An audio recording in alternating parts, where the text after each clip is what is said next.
பிரியமானவர்களே, இயேசு கிறிஸ்துவின் நாமத்தில் உங்களுக்கு என் அன்பின் வாழ்த்துக்கள்.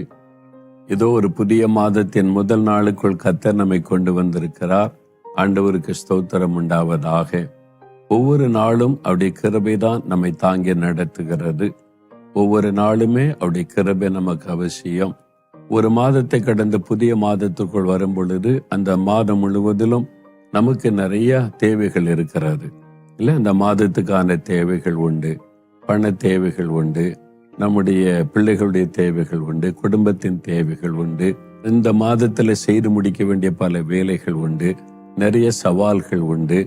அதனாலதான் ஒவ்வொரு மாதமும் இந்த மாதத்துல ஆண்டவர் நமக்கு என்ன வாக்கு வைத்திருக்கிறார் அதை பிடித்து கொண்டே நாம அந்த மாதத்தை கடந்து விடலாம் என்று சொல்லி ஆவலோடு உடைய வாக்கு தத்தத்திற்காக நம்ம காத்திருக்கிறோம். வேத புஸ்தகத்தை வாசிக்கும் போதும் தேவன் தன்னுடைய பிள்ளைகளை அழைக்கும் பொழுதும் ஒரு காரியத்தை செய்ய ஆண்டவர் கட்டளை கொடுக்கும் போதும் வாக்குத்தத்தம் கொடுத்து அனுப்புகிறார். கட்டளையும் தருகிறார், வாக்குத்தத்தமும் கொடுக்கிறார். அந்த வாக்குத்தத்தத்தை வைத்து அவர்கள் அந்த காரியங்களை செய்து முடிக்கிறதை பார்க்க முடியும். அதை என்னுடைய வாழ்க்கையில நான் பழக்கத்திலே கொண்டு எந்த காரியத்தை செய்தாலும் தேவன் எனக்கு கொடுக்கிற ஒரு கட்டளை, எனக்கு கொடுக்கிற ஒரு ஊழியத்தை நிறைவேற்றுவதற்கு காத்திருந்து ஜெபம் பண்ணி அவருடைய வாக்குத்தத்தத்தை பெற்றுக்கொள்ளுவது. அந்த வாக்குத்தத்தத்தை சொல்லி ஜெபிக்கும் பொழுது அந்த காரியத்திலே நாம் ஜெயம் பெற்று முன்னேறி செல்லுகிறதை பார்க்க முடிகிறது. அந்த பழக்கத்திலே தான் ஒவ்வொரு தேவ பிள்ளைகளும் ஒவ்வொரு நாளும் ஒவ்வொரு காரியத்திலும் தேவனை சார்ந்து வாழவும், அவருடைய வாக்குத்தத்தத்தை பிடித்து தன் வாழ்க்கையிலே முன்னேறி செல்லவும், அதற்கான வாக்குத்தத்த செய்தியை உங்களுக்கு ஆண்டவருடைய வழி நடத்துதலின்படி நான் அருளி செய்கிறேன். சிலருக்கு இதுல நம்பிக்கை இல்லை, அதனால அவருடைய நம்பிக்கை தவறு என்று சொல்ல முடியாது. அவருடைய விசுவாசம் வித்தியாசமானது. நான் விசுவாசத்தில் பலவீனம் உள்ளவர்களை பலப்படுத்த கர்த்தர் இந்த வாக்குகளை கொடுத்து தைரியப்படுத்துகிறார். சிலருக்கு அது அவசியம். ஆண்டவர் ஒவ்வொருத்தருடைய விசுவாச நிலைமையை அறிந்துதான் வாக்குத்தத்தங்களை கொடுத்து அவர்களை பலப்படுத்துகிறார். அதே மாதிரி தான் இன்றைக்கும் ஆண்டவர் உங்களுக்கு ஒரு வாக்குத்தத்தம் கொடுத்து உங்களை ஆசீர்வதிக்க விரும்பி உங்களோடு பேசுகிறார்.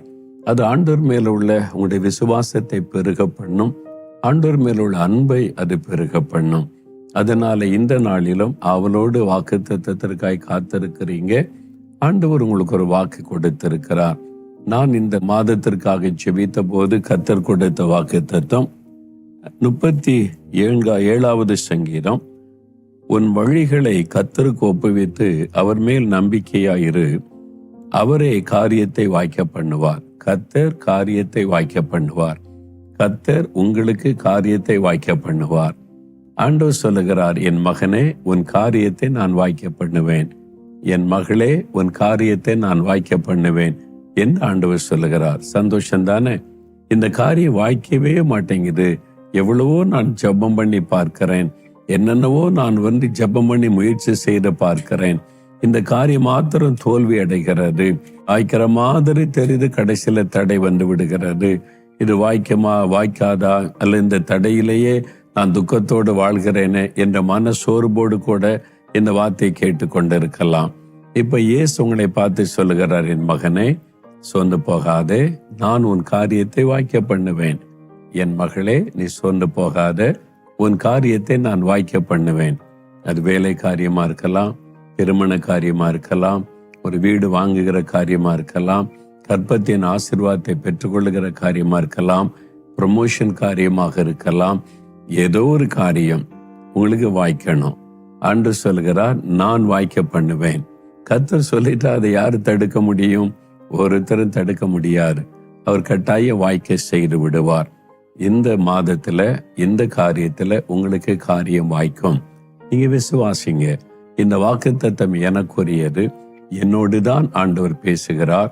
எனக்கு இந்த காரியத்தை கர்த்தர் வாய்க்க பண்ணுவார். இயேசு இந்த காரியத்தை எனக்கு வாய்க்க பண்ணதான் எனக்கு வாக்கு தந்திருக்கிறார் என்று விசுவாசித்து அதை உங்களுக்கு சொந்தமாக்கி கொள்ள வேண்டும். உங்களுக்காக சிலுவையிலே மரித்த ரத்த சிந்தின ஆண்டவர் தான் சொல்லுகிறார், நான் உனக்கு காரியத்தை வாய்க்க பண்ணுவேன். நம்முடைய வாழ்க்கையில் இருக்கிற தடைகளை மாற்றி வாய்க்க பண்ணி நம்மை ஆசீர்வதிக்க சிலுவையில தன்னையே பலியாய் கொடுத்திருக்கிறார். நம்மை ஆசீர்வதிக்க சாபத்தை சுமந்தார். நமக்கு விடுதலை கொடுக்க நம்முடைய அடிமைத்தனத்தின் எல்லா காரியங்களையும் சிலுவையில சுமந்தார். நமக்கு சமாதானம் கொடுக்க பாவத்தை சுமந்தார். நம்மை ஆசீர்வதித்து நன்மையானதை நமக்கு அருளி செய்ய நிந்தைகள், பாடுகள், அவமானங்கள் எல்லாவற்றையும் சுமந்து விட்டார். எல்லாம் யாருக்காக? உங்களுக்காகத்தானே. அன்று சொல்ல, உனக்காகத்தான் மகனே, உனக்காகத்தான் மகளே, உன்னை ஆசீர்வதித்த மகளை பண்ண நான் சிலுவையில் இத்தனை பாடுபட்டேன், நான் உனக்கு காரியத்தை வாய்க்க பண்ணுவேன் என்று ஆண்டவர் சொல்றார். எவ்வளவு பெரிய சந்தோஷம் இல்லை? ஆனா ஆண்டவர் உங்களுடைய காரியத்தை வாய்க்க பண்ணணுமானா உங்ககிட்ட சில காரியத்தை அவர் எதிர்பார்க்கிறார். என்ன எதிர்பார்க்கிறார் பாருங்க. உன் வழியை கர்த்தருக்கு ஒப்புவித்து அவர் மேல் நம்பிக்கையாயிரு, அப்பொழுது நான் காரியத்தை வாய்க்க பண்ணுவேன். ஒரு கட்டளை கொடுக்க 2 காரியம் சொல்றார். இந்த 2 மனதில் வைத்து இந்த 2 காரியத்திற்கு உங்களை அர்ப்பணித்து விட்டால் அவர் வாக்கு கொடுத்தபடி காரியம் வாய்க்கும். முதலாவது ஆண்டவர் சொல்லுகிறார், என் மகனே, என் மகளே, உன் வழியை நீ கர்த்தருக்கு ஒப்புவிக்க வேண்டும். நீ உன் வழியிலேயே போய்கொண்டு நான் இப்படிதான் போவேன், இதுதான் என் விருப்பம், இப்படிதான் நடப்பேன், ஆனா ஆண்டவர் எனக்கு இதை வாய்க்க பண்ணுங்க அப்படின்னு சொன்னா அவர் ஒதுங்கி நிற்பார். அப்போ வழிகளை ஆண்டவருக்கு ஒப்பு கொடுத்து, ஆண்டவரே நான் இப்படி போன்னு நினைக்கிறேன், எனக்கு அது முக்கியம் இல்லை, நீங்க என்ன சொல்றீங்க, நீங்க விரும்புகிறபடிதான் என் வாழ்க்கையை உங்க கரத்தில் ஒப்புவிக்கிறேன். இனி நான் விரும்புகிற வழியில போக மாட்டேன், நான் விரும்புகிறதை செய்ய மாட்டேன், நீங்க சொல்றத, நீங்க எதிர்பார்க்கிறதை செய்ய என்னை ஒப்பு கொடுக்கிறேன். அதாவது உம்முடைய வசனத்தின்படி வாழ்வதற்கு என்னை அர்ப்பணித்துக் கொள்ளுகிறேன், என் வழிகளை உமக்கு நான் ஒப்பு கொடுக்கிறேன் அப்படின்னு வழிகளை கர்த்தருக்கு ஒப்பு கொடுக்க வேண்டும். நம்ம இஷ்டப்படியே நடந்து கொண்டு நமக்கு பிரியமானதையும் கர்த்தர் வாய்க்க பண்ணணும்னு சொல்லும் போதுதான் அது தடைப்படுகிறது. அப்ப நம்ம அர்ப்பணிக்க வேண்டும், வழிகளை ஆண்டவருக்கு ஒப்பு கொடுக்க வேண்டும். சில சமயத்துல ஏன் இந்த தடை ஏற்படுது தெரியுமா? நிறைய பேர் அதை யோசிக்கிறதே இல்லை. தடை மாறணும் ஜெபம், உபவாசம், ஊழியக்காரல சொல்லிக்கிட்டே இருப்பாங்க. ஆனா அந்த தடை மாறுவதற்கு தேவன் எதிர்பார்க்கிறது என்ன என்பதை நிறைய பேர் கவனிக்கிறதே இல்லை. நான் ஒரு சமயம் அநேக ஆண்டுகளுக்கு முன்னால வெளிநாடு ஒன்றுக்கு ஊழியத்திற்கு போயிருந்தேன். அவன் போயிருக்கும் போது அந்த பகுதியில், அந்த பட்டணத்தில் இருக்கிற நம்ம தமிழ்நாட்டை சார்ந்த தெய்வ பிள்ளைகள் பல குடும்பங்கள் எல்லாரும் ஒன்று சேர்ந்து, பிரதர் வந்திருக்கிறாங்க, நம்ம குடும்பம்லாம் சேர்ந்து ஒரு ஜெபம் வைக்கலான்னு சொல்லி பல குடும்பங்கள் ஒன்றாக இணைந்து ஒரு ஜெபம் வைத்திருந்தார்கள். அப்ப அதுல நான் என்ன அவங்களுக்கு சொல்லி ஜெபிக்கணும் ஆண்டவரே என்று காத்திருந்த போது ஆண்டவர் ஒரு காரியத்தை என்னோடு பேசினார். சிலருடைய காரியம் தடைப்பட்டு நிற்கிறது. அவங்க எல்லாம் என் பிள்ளைங்க தான், ரட்சிக்கப்பட்டிருக்கிறாங்க, நல்லா ஜெபிக்கிறாங்க, ஆனா வாய்க்க மாட்டேங்குதுன்னு கலக்கத்தோடு இருக்கிறாங்க. அதுல ஒரு காரியம் இருக்கிறது, நீ அதை அவங்களுக்கு சொல்லி ஜெபித்தால் நான் காரியத்தை வாய்க்க பண்ணுவேன், தடைகளை மாற்றுவேன்னு சொன்னார். சரி ஆண்டவரே, நான் என்ன சொல்லணும்னு சொன்ன போது அதுல சில காரியத்துல ஒரு வசனம், பரிசுத்த மார்க் எழுதின சுவிசேஷம் 11ஆம் அதிகாரம் 25வது வசனம். அதுல ஆண்டவர் சொல்லுகிறார், நீங்கள் நின்று ஜெபம் பண்ணும்போது யார் மீதாவது உங்களுக்கு ஒரு குறைபாடு உண்டானால் உங்கள் பரமபிதா உங்கள் தப்பிதங்களை உங்களுக்கு மன்னிக்கும்படி அந்த குறையை அவனுக்கு மன்னியுங்கள். மார்க் 11:25 ஆண்டவர் இந்த வார்த்தை சொல்ல, நின்று ஜெபம் பண்ணும் போது. அப்ப நம்ம என்ன காரியம்னாலும் ஆண்டவர்கிட்ட தானே கேட்கிறோம் ஜெபத்துல. அப்படி நீங்கள் நின்று ஆண்டவருடைய முன்பாக நின்று ஒரு காரியத்தை வாய்க்க பண்ணும், இதை எனக்கு தாரும், இந்த ஆசீர்வாதத்தை நன்மை தாரும்னு ஜெபிக்கும் போது, அப்படி வேண்டுதல் செய்யும் போது, யார் மீதாவது உங்களுக்கு ஒரு வருத்தம் இருந்தால், யாராலும் நீங்க பாதிக்கப்பட்டிருக்கலாம், அவங்களை காயப்படுத்தி இருக்கலாம், அவங்களை குறித்த ஒரு வருத்தம் உள்ளத்துல உண்டாகி இருக்கலாம், ஒருவேளை உங்களுடைய சொந்த குடும்ப உறவுகளுக்குள்ளே இருக்கலாம், நீங்கள் வேலை செய்கிற இடத்தில் இருக்கலாம், அல்லது நீங்க வசிக்கிற அந்த சூழ்நிலையில, அந்த அபார்ட்மெண்ட்ல, அந்த கிராமத்துல, அந்த பட்டணத்துல இருக்கலாம், அல்லது நீங்க வேலை செய்யற இடத்துல, படிக்கிற இடத்துல, பிசினஸ் செய்யற இடத்துல சில மனிதர்களால நீங்கள் பாதிக்கப்பட்டு வருத்தம் அடைந்திருக்கலாம். ஒருவேளை உங்களுடைய சபையில கூட சில காரியங்களை வருத்தப்படுத்தி இருக்கலாம். அதனால உள்ளத்துல ஒரு மன வருத்தம், கசப்பு, அவங்கள பார்த்தாலே மனசுக்குள்ள சங்கடம் ஏற்படுகிறாரு. சந்தோஷமா பேச முடிவதில்லை. தோத்திரம் சொன்னாலும் பேருக்கு கடமைக்கு வேண்ட வெறுப்போடு தோத்திரம் சொல்றோம். மகிழ்ச்சியா பேச முடியல. அது சந்தோஷத்தை பாதிக்குது. உங்களுக்கு நல்லா தெரியுது, இவங்க வந்தா என் மனசு பாதிக்கப்படுது, இவங்கள பார்த்தா என் மனசுல பாதிப்பு வருது, அவங்கள நினைச்சிட்டாலே பாதிப்பு வருது, என்னை இப்படி துக்கப்படுத்தினவங்க தானே, வேதனைப்படுத்தினவங்க தானே, பொய்யா குத்த சாட்டி இருக்கலாம், உங்களுக்கு விரோதமாய் சில காரியத்தை செய்திருக்கலாம். யாரோ ஒருவரால நீங்க பாதிக்கப்பட்டதுனால வருத்தம், அல்ல உங்களால சிலர் பாதிக்கப்பட்டு அவங்க வருத்தப்படுறதுனால உங்க மனதுல ஒரு துக்கம், நம்ம இப்படி பேசிட்டோமே, இப்படி செஞ்சிட்டோமே, அதனால துக்கப்பட்டாங்க, அந்த வருத்தம் கூட உங்களுக்குள்ள இருக்கலாம். ஏதோ ஒரு விதத்தில் உங்களுடைய மனதில் ஒரு காயம் இருக்கிறது. உங்களால பாதிக்கப்பட்டவங்க உங்களுக்கு தெரியும். ஒரு கோபத்துல சண்டை போட்டிருக்கலாம் நீங்க, அப்புறம் அவ்வளவுதான், நீயாச்சு நானாச்சு போ அப்படின்ற மாதிரி பேசாம இருக்கலாம். பல வருடங்கள் பேசாம தூரமாய் ஒதுங்கி இருக்கலாம். இப்படி ஏதோ ஒரு விதத்துல பாதிக்கப்பட்டு உங்களுடைய மனசுல இருக்கிறது. நீங்க போய் ஜெபம் பண்ணும்போது உங்களுடைய மனதுல இன்னொருவரை குறைத்த காயமும் வருத்தமும் வேதனையும் இருக்கிறதுனால உங்களுடைய ஜெபம் கேட்கப்படுவதில்லை. ஆண்டவர் உங்களுடைய ஜெபத்துக்கு பதில் தருவது இல்லை. உங்களுடைய காரியத்தை வாய்க்க பண்ணுவது இல்லை. அதுதான் தடை. ஆனா நீங்க ரட்சிக்கப்பட்டிருக்கீங்க, அபிஷேகம் பெற்றிருக்கிறீங்க, அந்நிய பாஷையெல்லாம் பேசி தேவனை துதிக்கிறீங்க, அப்பெல்லாம் நல்லா இருக்கும். ஆனா ஒரு குறிப்பிட்ட காரியத்துக்கு ஜெபம் வரும்போது வாய்க்காது, அது மாத்திரம் நடக்காது. ஆண்டவர் கேட்காதவர் போல் இருப்பார், காணாதவர் போல் இருப்பார். உங்களுக்கே விளங்காது, நான் இவ்வளவு ஜெபிக்கிறேன், உபவாசிக்கிறேன், எல்லாம் செய்யறேன், இது மாத்திரம் வாய்க்க மாட்டேங்குதேன்னு சொல்லி. அதைத்தான் அன்றைக்கு நான் பிரசங்கம் பண்ணினேன். பிரசங்கம் பண்ணி ஜெபம் நடத்தும் போது இந்த மாதிரி பாதிக்கப்பட்ட உள்ளத்தோட பலர் இருந்து அநேகர் அதற்கு ஒப்பு கொடுத்து ஜெபித்தாங்க. அந்த கூட்டம் நடந்த அந்த குடும்பத்தின் பிள்ளைகள் அவங்க ஆண்டவரால் உணர்த்தப்பட்டு அன்றைக்கு ஒப்பு கொடுத்த, ஆண்டவரே நான் உடைய கிருபையினால ரட்சிக்கப்பட்டேன், ஆனா அவங்க எனக்கு செய்த தீமை என்னால மன்னிக்க முடியல, நீங்க என்ன மன்னிச்சிட்டீங்க, நான் அவங்கள மன்னிக்கல, அந்த பாதிப்பு என் உள்ளத்துல இருந்துகிட்டே இருக்குதுன்னு சொல்லி, அவங்க இருக்கிறது வெளிநாட்டுல, அவங்களுக்கு பாதிப்பை உண்டாக்குனவங்க இந்தியாவில். அப்போ அவங்க தூரமாயிட்டாங்க, பல வருஷமா அங்கேயே போய் செட்டில் ஆயிட்டாங்க. இவங்க தூரம் ஆயிட்டாங்க, அப்ப பார்க்கவும் இல்லை பல வருஷமா. ஆனாலும் ஆண்டவர் உணர்த்துகிறார் அந்த காரியத்தை சரிப்படுத்த அப்படின்னு சொல்லி.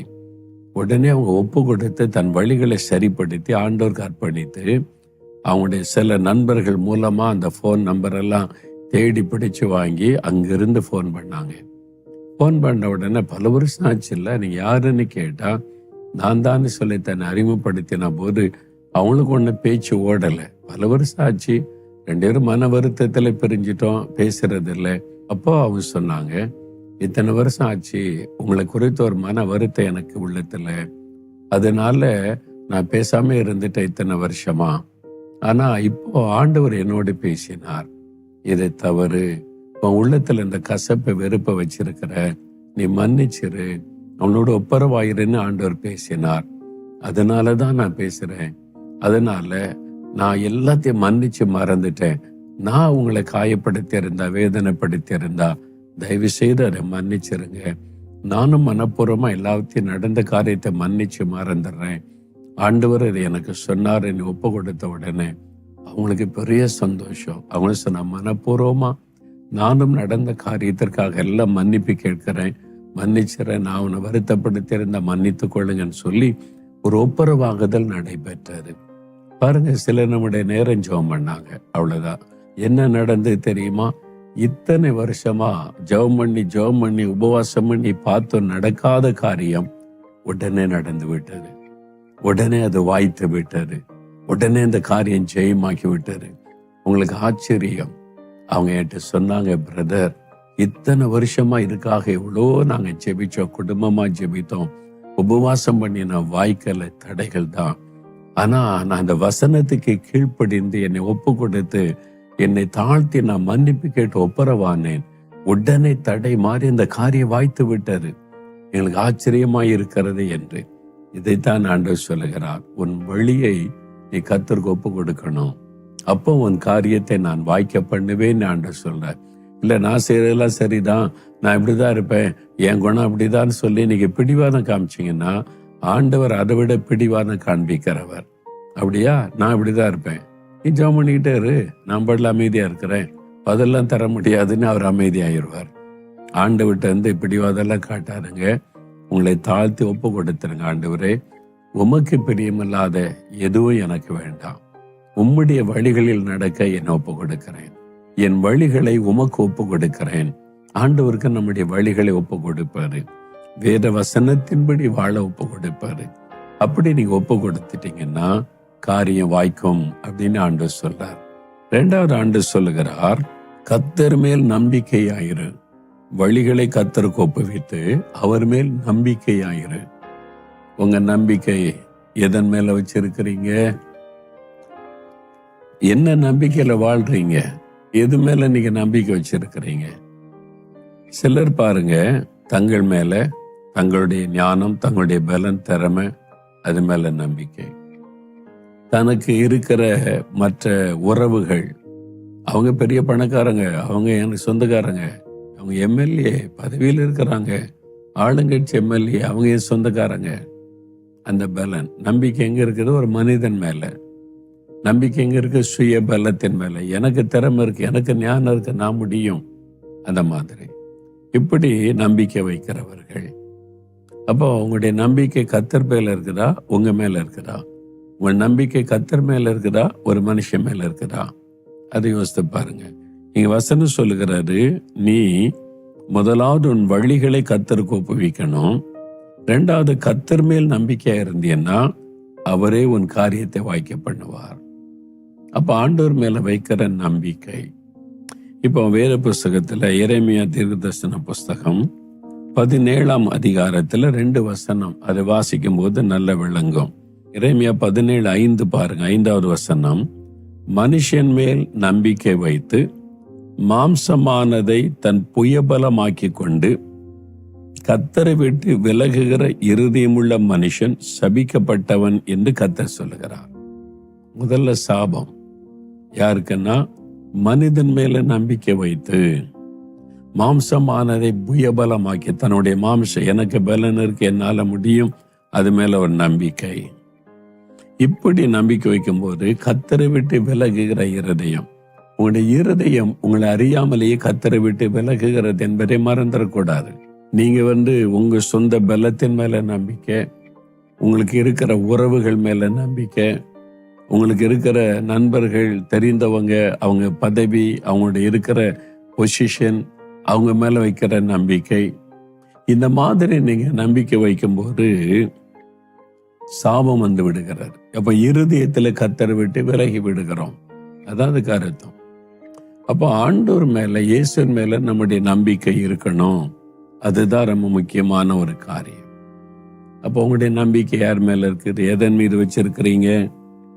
நான் நல்லா படிச்சிருக்கேன், எக்ஸ்பீரியன்ஸ் எல்லாம் இருக்குது, என் எக்ஸ்பீரியன்ஸுக்கு எங்க வேணாலும் வேலை கிடைக்கும்யா. அது மாதிரி உங்க சுயத்தின் மேல, சுய பலத்தின் மேல, உங்களுடைய திறமை மேல நம்பிக்கை வச்சிருக்கிறீங்களா? ஒரு சின்ன வியாதி வந்ததுன்னா முடிந்தாரு, ஒரு சின்ன விபத்து ஏற்பட்டுச்சுன்னா முடிந்தாரு. எவ்வளவு பெரிய பராக்கிரமசாலி இருந்தவங்க எல்லாம் படுத்த படுக்கையில் கிடக்கிறதை நான் பார்த்திருக்கிறேன். அப்படின்ற நேரத்துக்குள்ள எல்லாம் முடிஞ்சிடும். அப்போ தேவன் நம்மை பாதுகாக்கிறார்ல, அவர் தான் என்னுடைய நம்பிக்கை அப்படின்னு சொல்லி அவர் மேல நம்பிக்கை வைக்கணும் என்பதுதான் ஆண்டோடைய எதிர்பார்ப்பு. அதனால சுய பலத்தின் மீது அல்ல, சுய ஞானத்தின் மீது அல்ல, நமக்கு இருக்கக்கூடிய வாய்ப்புகள் மீது அல்ல, கர்த்தர் தான் என் நம்பிக்கைங்க. அவர் பார்த்துக்குவார் எல்லாமே, அவர் தான் எனக்கு எல்லாமே. அதனால அவரை நான் சார்ந்து கொள்ளுகிறேன். அவர் மேல நம்பிக்கை வைப்பது, கர்த்தர் தான் என் நம்பிக்கை அப்படின்னு சொல்லுவது, அதுதான் ரொம்ப முக்கியமான ஒரு விஷயம். அப்ப நீங்க யோசித்து பாருங்க, எதன் மீது உங்களுடைய நம்பிக்கை வச்சிருக்கிறீங்க? யார் மீது உங்களுடைய நம்பிக்கை வச்சிருக்கிறீங்க?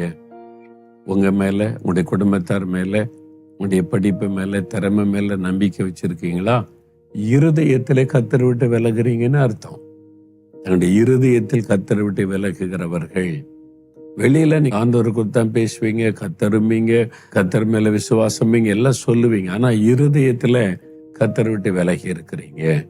அதனால்தான் ஆண்டவர் உங்களோட பேசுகிறார். அப்போ நம்ம யார் மேல நம்முடைய நம்பிக்கை வச்சிருக்கிறோம்னு யோசித்து பாருங்க. அமெரிக்கா தேசத்திற்கு இந்த ஜூலை மாசம் நான் போயிருந்த போது, அமெரிக்காவில் கேபிட்டல் பார்லிமெண்ட் இருக்குல்ல, அதை காட்டுவதற்கு எங்களை அழைச்சிக்கிட்டு போனாங்க. அங்க இருக்கிற தெய்வ பிள்ளைகளுக்கு பாஸ் எல்லாம் எடுத்து நாங்க பார்லிமெண்ட் கட்டடத்துக்குள்ள போன சமயம் அங்க பார்லிமெண்ட் கூட்டம் நடந்து கொண்டு இருந்தது. அமெரிக்க பார்லிமெண்ட் கூட்டம், அது பட்ஜெட் கூட்டமா. பட்ஜெட் அன்னைக்கு முடிவெடுத்து பட்ஜெட் தீர்மானிக்கப்படுகிற நாள். அதுக்கு ஓட்டெடுப்பெல்லாம் நடத்தி ஆளுங்கட்சி எதிர்கட்சியெல்லாம் இருக்குது, ஓட்டெடுப்பு நடத்துக்கிறேன், அதுக்கான ஸ்பீச் கொடுக்குறாங்க, பேசுகிறாங்க. பட்ஜெட்டை பற்றி அவங்க டிஸ்கஷன் நடக்கிறாரு. அப்போ ஒருத்தர் பேசுகிறாரு, நாங்கள் உயரத்தில் பால்கனிலிருந்து பார்க்குறோம், ஒருத்தர் பேசுகிறார். அவருடைய பேச்சுக்கு எல்லாரும் எழுந்துன்னு கை தட்டுறாங்க. சில சமயத்தில் அவர் பேச்சுக்கு எதிர்கட்சிகள் இருப்பாங்கல்ல, அவங்களும் கை தட்டுறாங்க. எனக்கு ஆச்சரியம், என்னடா இது, அவருடைய பேச்சு அவ்வளவு வல்லமையா இருக்குது, இந்த மாதிரி பேசுறாருன்னு நான் ஆச்சரியமா யாருன்னு எனக்கு தெரியல, முதல்ல கவனித்து கொண்டிருந்தேன். அதுக்கு பிறகுதான் எனக்கு சொன்னாங்க, அவர் அமெரிக்க அரசியல 3வது நபர். முதல் நபர் அமெரிக்க பிரசிடென்ட், ஜனாதிபதி. 2வது நபர் வைஸ் பிரசிடென்ட், துணை ஜனாதிபதி. 3வது ஸ்பீக்கர்னு சொல்லுவாங்க, சபாநாயகர். அவர் திரு மைக் ஜான்சன் என்று சொல்லக்கூடிய ரொம்ப பிரபலமானவர். அவரு தான் இவருன்னு சொன்னாங்க. அப்புறம் கடைசியில் அவர் பேச்சை முடிக்கும் போது ஒரு வார்த்தை சொன்னார். என்ன சொன்னார் தெரியுமா? We don't trust government. Our trust is upon the Lord. அப்படின்னு அவர் சொன்னார். பாருங்க, நான் அரசாங்கத்தின் மேல எங்க நம்பிக்கை வைக்கல, ஆண்டவர் மேல நம்பிக்கை வச்சிருக்கிறோம். We trust in the Lord அப்படின்னு தான் சொல்லி முடிச்ச. எல்லாரும் எழும்பி நின்று கை தட்டுறாங்க. அமெரிக்க பாராளுமன்றத்துல பாருங்க, அவ்வளவு ஓங்கி சொன்னார், நாங்க அவர் மேல நம்பிக்கை வச்சிருக்கிறோம், கர்த்தர் மேலதான் நம்பிக்கை வச்சிருக்கிறோம் என்பதாய். அதனால பாருங்க, அமெரிக்கா தேசம் சுதந்திரம் அடைந்து 250 வருஷம் தான் ஆகுது. இப்போ 249, அடுத்த வருஷம் 250 வருஷம்தான். ஆனா ஆயிரக்கணக்கான ஆண்டுகள் சரித்திரமுள்ள தேசங்கள் எல்லாம் மிஞ்சி சூப்பர் பவரோட எழும்பி நிற்கிறது. உலகமே அதைத்தான் நோக்கி கொண்டிருக்கு, அங்க என்ன நடக்கிறது என்பதாக. அந்த அளவுக்கு அவங்க ஆசீர்வதிக்கப்பட்டு சக்சஸ் ஆகி எல்லாத்திலும் உயர்த்தப்பட என்ன காரணம்? அதில் ஆட்சி செய்த நிறைய தலைவர்கள் எல்லாருமே இயேசுவின் மேல நம்பிக்கை வைச்சவங்க. எங்க நம்பிக்கை கர்த்தர் தான், அவர் தான் எங்களுடைய தேசம், அவர் தான் எங்களுடைய நம்பிக்கை என்று அந்த நம்பிக்கையை அவங்களுடைய பணத்துல வெளிப்படுத்த, இன் காட் வி ட்ரஸ்ட், நாங்கள் அவரை நம்புகிறோம்னு சொல்லி ரூபா நோட்ல, இந்த டாலர் நோட்லயே அச்சடித்திருக்கிறாங்க, நாணயத்தில் அச்சடித்திருக்கிறாங்க. ஆண்டவர் மேல வச்சிருக்கிற நம்பிக்கையை வெளிப்படுத்துறாங்க. அதனால அந்த தேசம் உயர்த்தப்பட்டு இருப்பதை பார்க்க முடிகிறாரு. எனக்கு பிரியமானவர்களே, இப்ப உங்களுடைய நம்பிக்கை எதன் மீது இருக்கிறது யோசித்து பாருங்க. யார் மீது உங்களுடைய நம்பிக்கையை நீங்க வச்சிருக்கிறீங்க? உங்க திறமை மேல வச்சிருக்கிறீங்களா? என்னால முடியுங்க, நான் சாதிப்பேங்க, எனக்கு நல்ல எக்ஸ்பீரியன்ஸ் எல்லாம் இருக்குங்க, எனக்கு எவ்வளவு அனுபவம் இருக்குது பார்த்தல, அப்படி சொல்றீங்களா? எனக்கு தெரிஞ்சவங்க எல்லாம் பெரிய ஆட்களுங்க, பெரிய பணக்காரங்க, பொசிஷன்ல இருக்காங்க, அதிகாரத்தில் இருக்காங்க, பார்த்துடலாம், அவங்க மேல வச்ச நம்பிக்கையில பேசுறீங்களா? என் மேலேயோ என் திறமை மேலேயோ எனக்கு தெரிஞ்சவங்க மேலேயே நம்பிக்கை இல்லை. கர்த்தர் தான் நம்பிக்கை, இயேசுதான் என் நம்பிக்கை. அவர் பார்த்து கொள்வார், அவர் நடத்துவார், அவர் உதவி செய்வார், அவர் தான் எனக்கு எல்லான்னு கர்த்தரை சார்ந்து கொள்ளுவது. அதான் வசனம் சொல்லி பாருங்க, 7வது வசனத்துல, கர்த்தர் மேல் நம்பிக்கை வைத்து கர்த்தரை தன் நம்பிக்கையா கொண்டிருக்கிற மனுஷன் பாக்கியவான், ஆசீர்வதிக்கப்பட்டவன். அப்ப இருதயத்துல கர்த்தரை விட்டு விலகுகிறவன் சபிக்கப்பட்டவன். ஒன்று நீங்க சாபத்துக்குள்ள இருக்கணும் அல்லது ஆசீர்வாதத்துக்குள்ள இருக்கணும். நீங்க கர்த்தர் மேல நம்பிக்கை வைத்து அவர் தான் நம்பிக்கைன்னு சார்ந்து கொண்டா நீங்கள் ஆசீர்வதிக்கப்பட்டவர்கள், பாக்கியவான்கள். ஆனா மனிதர் மேல நம்பிக்கை வச்சு, சொந்த பலத்தின் மேல நம்பிக்கை வச்சு இருதயத்துல கர்த்தரை விட்டு விலகினீங்கன்னா சபிக்கப்பட்டவளா இருப்போம்னு வேதம் சொல்லுகிறாரு. இப்ப புரியுற அவங்க வாழ்க்கையில ஏன் இந்த சாபம் தொடருது, ஏன் தடைகள், ஏன் காரியம் வாய்க்க மாட்டேங்குது? யோசித்து பாருங்க. உங்களுடைய நம்பிக்கை யார் மேல இருக்குது, எதன் மீது இருக்கிறதுன்னு சொல்லி.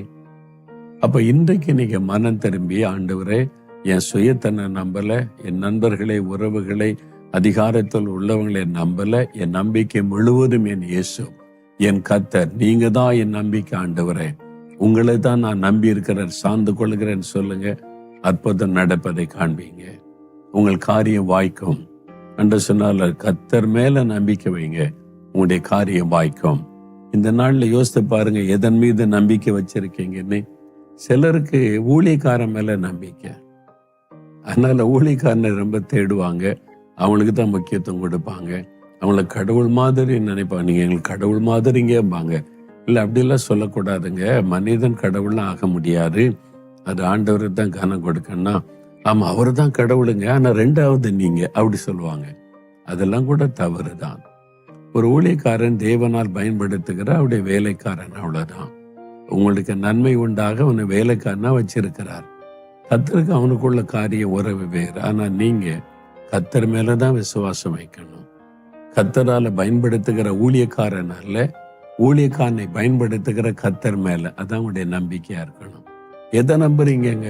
கர்த்தர் தாங்க என் நம்பிக்கை, அவர் தான் என் நம்பிக்கை, அவரை தான் சார்ந்து நிக்கிறேன். சரி, அப்ப ஊழியக்காரர் தானே ஜெபிக்கிறாரு, இவர் ஜெபிச்சாதான் அற்புதம் நடக்கும். நான் அவரை அல்ல, இவரை பயன்படுத்துகிற கர்த்தரை நான் நம்புகிறேன், விசுவாசிக்கிறேன்னு சொல்லுவது. அப்போ ஆண்டவர் அற்புதங்கள் செய்வதை நீங்கள் பார்க்க முடியும்.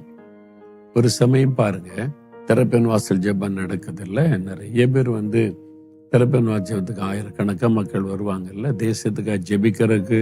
அதுக்குன்னே ஒரு கூட்டம் பிரத்யேகமா வருவாங்க.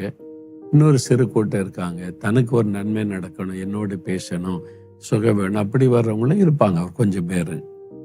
அப்போ அந்த கடைசியில வியாதியஸ்தருக்காக ஜெபிக்கும் போது அற்புதங்கள் சில நடக்கும், இயேசு சுகம் கொடுப்பார், சாட்சி சொல்லுவாங்க. அப்போ ஒரு சமயம் நான் திறப்பின் வாசல் ஜெபத்தனி காலையில எழுந்து ஜெபித்து கொண்டிருந்தேன். அப்போ ஆண்டவரே, இந்த ஜனங்க இவ்வளவு பேர் வர்றாங்க திரளாய், ஆனா அற்புதம் ஒரு 5-10 பேருக்கு தான் நடக்குது, அவங்க தான் சாட்சி சொல்றாங்க. ஆனா இத்தனை 1000 பேர் வர்றாங்களே, அதுல இவ்வளவு பேருக்கு தான் அற்புதம் நடக்குது. அப்ப எல்லாருக்கும் ஏன் அற்புதம் நடக்கூடாது? நீங்க உலகத்துல உலாவும் போது எல்லாருக்கும் அற்புதம் செய்தீங்கன்னு இருக்குதுல்ல. ஒரு நாள் ஆண்டவர்கிட்ட அதை பத்தி நான் பேசினேன்.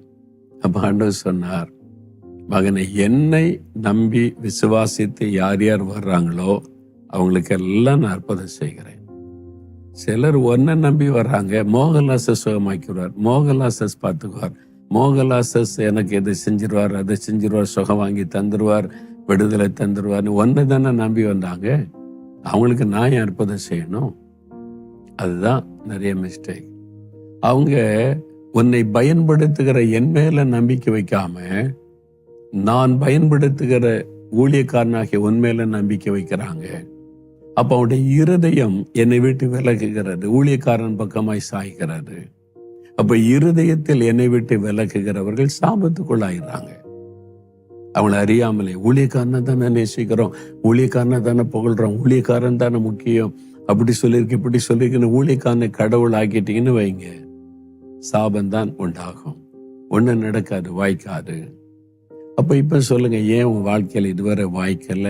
ஆண்டவர் பேசுறாருல, நீங்க சரிப்படுத்த வேண்டிய காரியம் இருக்குல்ல, இன்றைக்கு ஒப்பு கொடுத்துருங்க. ஆண்டவரே, என் வழிகளை உமக்கு ஒப்பு கொடுக்கிறேன், நீங்க தான் உன்னுடைய ஒரே நம்பிக்கை, எனக்கு உங்களை விட்ட யாரும் கிடையாது, நீங்க தான் ஒப்பு கொடுத்துருங்க. எனக்காக சிலுவையில மறித்து உயிர்த்தெழுந்தீங்க, நீங்க தான் ஆண்டவரை சொல்லிருங்க. இன்றைக்கு அற்புதம் நடக்கும், காரியம் வாய்க்கும். ஒப்பு கொடுக்குறீங்களா? ஜபிக்கலாமா? அப்படியே கண்களை மூடுங்க. இயேசுடைய பிரசன்னத்தை உணருங்க. இயேசுவே ஸ்தோத்திரம்னு சொல்லுங்க. இயேசுவே என்னோட பேசினதற்காக ஸ்தோத்திரம் ஆண்டவரேன்னு சொல்லுங்க. எனக்கு எல்லாவற்றையும் தெளிவுபடுத்தினதற்காக ஸ்தோத்திரம் அப்பா, நன்றி அப்பா, ஸ்தோத்திரம் ஆண்டவரே. இந்த ஆண்டவரை துதிங்க இப்பொழுது. ஆண்டவரே, நீ என் பக்கத்துல நீங்க நிக்கிறீங்க, எனக்கு அற்புதம் செய்ய நீங்க வந்திருக்கிறீங்க, நான் அதை விசுவாசிக்கிறேன். உங்களுக்கு ஸ்தோத்திரம் ஆண்டவரே, உங்களுக்கு ஸ்தோத்திரம். இப்பொழுதும் தகப்பனே, ஏதோ இந்த மகனுக்காக மகளுக்காக நான் ஜெபிக்கிறேன்ப்பா. ஐயோ, நான் தவறான இடத்துல நம்பிக்கை வச்சுட்டேன், இருதயத்துல இயேசுவே உம்மை விட்டு விலகிட்டேன், என்னை மன்னிச்சிருங்க, என்னை மன்னிச்சிருங்க, மறுபடியும் உங்க பக்கமாக என்னை திருப்பி கொள்ளுங்க.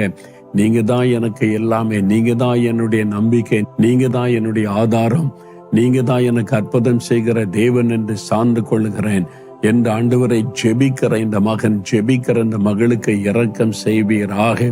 அவருடைய விசுவாசத்தை கனப்படுத்தும்படி உம்முடைய வல்லமை அவருடைய சரீரத்திற்குள் இறங்கட்டும். வியாதியின் கட்டுகள் அறுக்கப்பட்டு போகட்டும். பலவீனங்கள் இயேசுவின் நாமத்தில் விலகட்டும். மன குழப்பங்கள் இயேசுவின் நாமத்தில் விலகி தெளிவு உண்டாகட்டும். எல்லா போராட்டங்கள், நெருக்கங்களை உண்டு பண்ணுகிற பிசாசின் கிரியைகள் அழிக்கப்பட்டு போகட்டும் இயேசுவின் நாமத்தில். இதோ நீ தொடுகிறதற்காய் ஸ்தோத்திரம், விடுதலை தருகிறதற்காய் ஸ்தோத்திரம், அற்புத மாற்றத்தை உண்டாக்குகிறதற்காக உமக்கு ஸ்தோத்திரம், ஸ்தோத்திரம், ஸ்தோத்திரம். என்னென்ன காரியத்துல எனக்கு அற்புதம் வேணும்னு ஜெபிக்கிறாங்களோ அந்த காரியத்தில் அற்புதம் நடக்கட்டும் என்று ஜெபிக்கிறேன். வேலைக்காக ஜெபிக்கிற பிள்ளைகளுக்கு வேலைக்கு வழி திறக்கப்படட்டும். பிசினஸுக்காக ஜெபிக்கிற பிள்ளைகளுக்கு நஷ்டம் லாபமாய் மாறும்படி ஆசீர்வதியும். ஆண்டவரை திருமண காரியமாய் ஜெபிக்கிறவர்களுக்கு ஏற்ற துணையை கொடுத்து ஆசீர்வதியும். கற்பத்தின் கனி ஆசீர்வாதத்துக்காக ஜெபிக்கிற பிள்ளைகளுக்கு ஆண்டவரை குழந்தை செல்வத்தை அருளி சந்ததியை பெருக பண்ணி மகிழ பண்ணும்.